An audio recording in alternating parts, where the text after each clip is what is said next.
নিশ্চয়ই, এখানেই গল্পটা পড়ে শোয়ানো হলো। দিন যায়, মাস পেরোয়, বছর গড়িয়ে চলে যায়, কিন্তু রূপার মনের এক কোণে সেই পুরনো চিন্তার যেন কোনো শেষ নেই। সেই যে একদিন হঠাৎ করে চলে গেল রুকন, আর কখনো ফিরে আসেনি।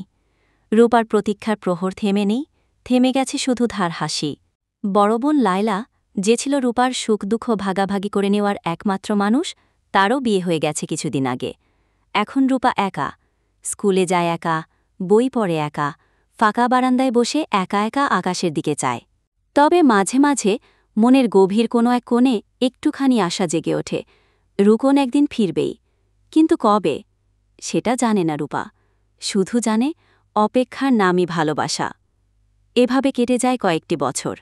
রূপা এখন পূর্ণ যৌবনে, রূপে গুণে, চেহারায় চরিত্রে সে এখন অন্যরকম এক আলোয় উদ্ভাসিত। কিন্তু আজও রুকনের কোনো খোঁজ নেই। অন্যদিকে রুকন চলে গেছে বহু দূরে, এক মাদ্রাসায়। ওখানেই গড়ে তুলেছে নিজের নতুন ঠিকানা, নতুন জীবন। বন্ধুদের নিয়ে সময় কাটে, মাদ্রাসার পড়াশোনায় মন দেয়। কিছুটা ভুলে গেছে রূপার কথা, না চাইতে, সময়ের স্রোতে। মক্তবে শিক্ষকতা শুরু করেছে রুকন। মেয়েরা তাকে রুকন ভাই বলে ডাকলে তার মুখে এক প্রশান্তির ছায়া খেলে যায়। হাসিনা, ইয়াসমিন, মালেকা, নাসিমা, কোহিনুর, সাবিনা, নাজমা, রোকাইয়া, মুমতাজ সকলেই রুকনের খাত্রী।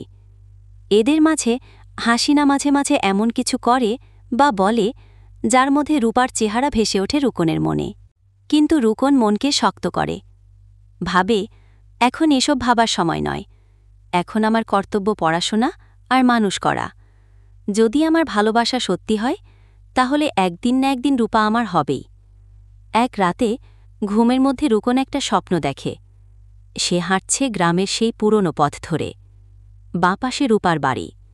রূপা বসে আছে বারান্দায়, মুখে তার সেই চিরচেনা মায়াবী হাসি। সে বলে, রুকন ভাই, আপনি?